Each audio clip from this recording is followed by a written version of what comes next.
আজকে 24শে অক্টোবর।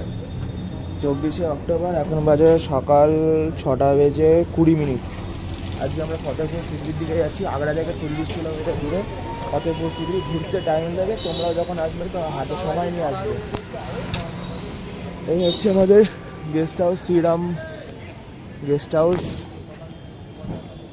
পুরোপুরি চকের মধ্যে। এদিকে গেলে হচ্ছে মোড়। সকালবেলা এখন বেশ কুয়াশা, ঠান্ডা ঠান্ডা ওয়েদার আছে। 24শে অক্টোবর পড়ে গেল, বেশ ঠান্ডা ঠান্ডা ওয়েদার রয়েছে। চারিপাশের ওয়েদারটা দেখে না। তো এবার ঈদগাহ বাস স্ট্যান্ডের দিকে যাচ্ছি।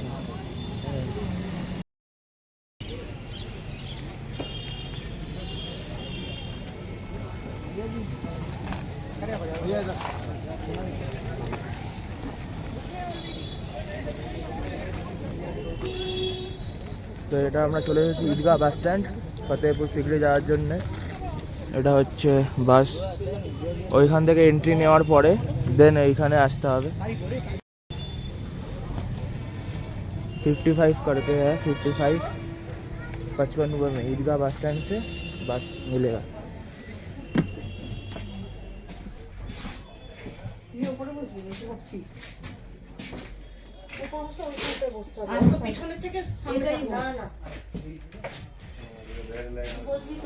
বেশ বাসটা ফাঁকাই আছে। आज महल में, ये महल में हम लोग तो मोबाइल का आदमी है तो सब कुछ जानकारी बताएगा दादा।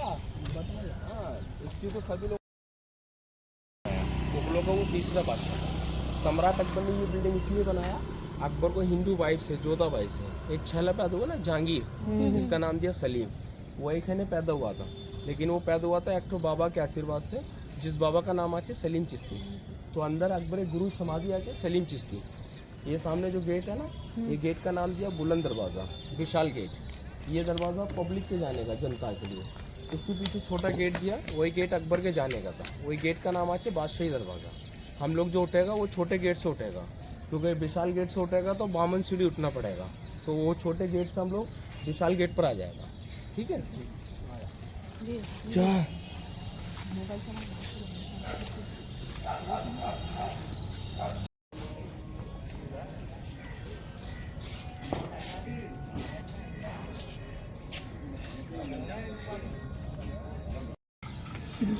বন্ধুরা, এটা আমরা ফতেপুরে, মানে ফতেপুর তো এটা আমরা ফতেপুরে আছি। তো সিকরি এখান থেকে আরও 2 কিলোমিটার দূরে। এটা আমরা 14 সিঁড়ি পেরিয়ে এলাম, যদিও ওটা সামনের দিক থেকে হলে দেখো 52 সিঁড়ির হতো।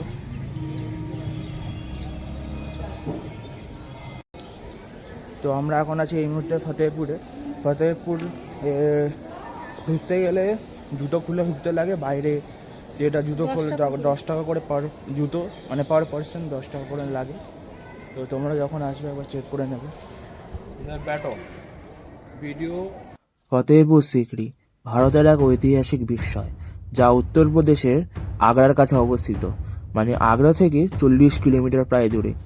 এই প্রাচীন নগরীটি ষোড়শ শতকে নির্মাণ করেছিলেন মুঘল সম্রাট আকবর। ফতেপুর সিকরির ইতিহাস জড়িয়ে আছে এক সুফি সাধক শেখ সলিম চিশতির সঙ্গে। বহু বছর ধরে সন্তান না হওয়ায় সম্রাট আকবর এখানে এসে তার আশীর্বাদ কামনা করেন। কিছুদিনের মধ্যেই আকবর পুত্র সন্তানের পিতা হন। সেই সন্তানের নাম রাখা হয় সলিম, যিনি পরে সম্রাট জাহাঙ্গীর নামে পরিচিত হন। এই অলৌকিক ঘটনার পরই আমরা দেখতে পাই যে আকবর এখানে একটি বিশাল এক সুন্দর রাজধানী বা নগরী নির্মাণের সিদ্ধান্ত নেয়। 1571 খ্রিস্টাব্দে ফতেপুর সিকরিকে মুঘল সাম্রাজ্যের রাজধানী ঘোষণা করা হয়। লাল বেলেপাথর নির্মিত এই নগরীটি পারস্য ও ভারতীয় স্থাপত্য শৈলীর এক অনন্য সমন্বয় দেখা যায়। এখানকার বিখ্যাত স্থাপত্যগুলির মধ্যে রয়েছে বুলন্দ দরওয়াজা, জামা মসজিদ, দিওয়ানে আম, দিওয়ানে খাস, পঞ্চমহল এবং শেখ সলিম চিশতির দরগা। আমরা যেখানে এখন রয়েছি সেটা হচ্ছে শেখ সালিম চিশতির দরগা, এবং ওইটা হচ্ছে বুলন্দ দরওয়াজা, যেটা আমরা দেখতে পাচ্ছি। এবং যে আর বাদ বাকিগুলো বললাম সেটা আমরা পরের ভিডিওতে দেখতে পাবো। এবং এই যে ফতেহপুর সিকরি, যেটা দুটো আলাদা আলাদা জায়গা, যেটা দুটোটাই 2.5 কিলোমিটার এরিয়ার মধ্যেই পড়ে।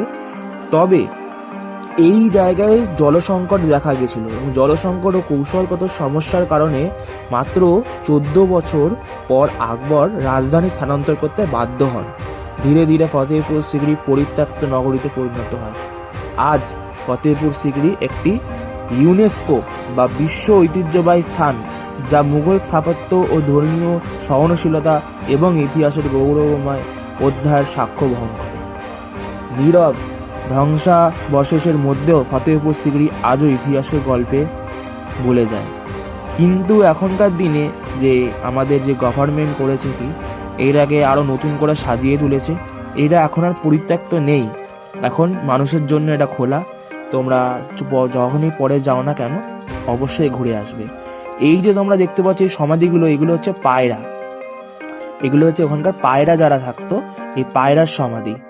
আর যত ভিতরে আর পায়রা ছাড়াও এই যে বড় যে সমাধিগুলো, এগুলো হচ্ছে ওইখানকার যে সালিম চিশতির পরিবার আছে যারা, ঠিক আছে, শেখ সালিম চিশতি যে সুফি যে গায়ক ছিল, তার ওখানকার মহিলাদের সমাধি। আর বাইরে যে সমাধিগুলো দেখতে পাওয়া যায় সেগুলো হচ্ছে ছেলেদের, সেই পরিবারের ছেলেদের সমাধি, অর্থাৎ পুরুষের। আমরা যে এখন দরজাটা দেখতে পাচ্ছি সেটা হচ্ছে আনারকলি যেখান থেকে পালিয়ে গেছিল। হ্যাঁ, ঠিকই শুনছেন। ফতেহপুর সিকরি ইতিহাসের এক নীরব শহর, আর তার দেওয়ালে আড়ালে লুকিয়ে আছে এক নিষিদ্ধ প্রেমের গল্প। আনারকলি মুঘল দরবারের এক নর্তকী ছিলেন। যুবরাজ সেলিমের সঙ্গে তার প্রেম মেনে নিতে পারেনি সম্রাট আকবর। কথিত আছে আনারকলিকে জীবন্ত দেওয়ালের ভিতর বন্দি করার আদেশ দেওয়া হয়। কিন্তু এখানেই শেষ নয়, এই গল্প একটি কিংবদন্তি বলে। ফতেহপুর সিকরির রাজপ্রাসাদে ছিল একটি গোপন পালানোর দরজা। এই সুড়ঙ্গ পথ দিয়েই নাকি আনারকলি পালাতে সাহায্য করা হয়েছিল। আজও প্রাসাদের কিছু বন্ধ দরজা ও অন্ধকার করিডোর এই রহস্যকে আরো গভীর করে তোলে। ইতিহাস কি সত্য লুকিয়ে রেখেছে? আর ইতিহাস যে কতটা সত্য, নাকি এটা শুধুই এক প্রেম কাহিনী? ফতেহপুর সিকরি আজও প্রশ্ন ছুড়ে দেয়, আনারকলি কি সত্যিই পালিয়ে গিয়েছিল? তবে সেটা তো এক ইতিহাসের গল্প। কিন্তু তবে এই যে আমরা দেখতে পাচ্ছি এরপরে এই যে কুলারটি, এটা হচ্ছে একটা তখনকার দিনের একটা এয়ার কন্ডিশনার বলতে পারো। এইখান থেকে তোমরা যদি যাও দেখতে পাবে যে ঠান্ডা হাওয়া বেরিয়ে আসছিল। এটাই হচ্ছে ফতেহপুর সিকরির হিস্ট্রি, ওইখানকার ঘোরার জায়গা। ঠিক আছে, তোমরা যদি যাও অবশ্যই সেই জায়গাটা ঘুরে দেখো, সেখানকার এনভায়রনমেন্ট খুবই ভালো। আর কি বলবো, এই জায়গার যে শুটিং হয়তো তোমরা দেখে বুঝতে পারছো কিনা জানি না, কি কোন মুভির শুটিং হয়েছিল তোমরা সেটা অবশ্যই জানিও। এই এখানে একটা মুভির শুটিং হয়েছিল আমাদের বলিউডেরই, তো কোন মুভির শুটিং হয়েছিল সেটা অবশ্যই জানিও।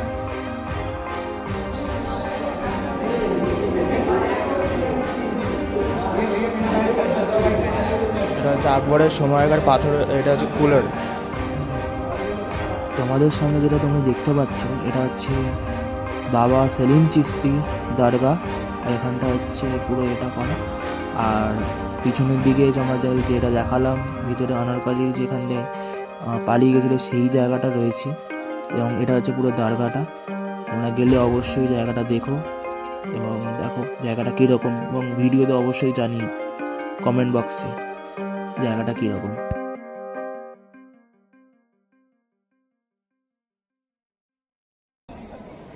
বন্ধুরা দেখতে পেলে আমরা এখন ফতেহপুর দেখলাম। 2 কিলোমিটার এখান থেকে যাও যেতে লাগবে, তবে আমরা সিকরি দেখতে পাবো। সিকরি হচ্ছে আলাদা জায়গা, ফতেহপুর সিকরি দুটোকে একসঙ্গে মিলিয়ে বলা হয়।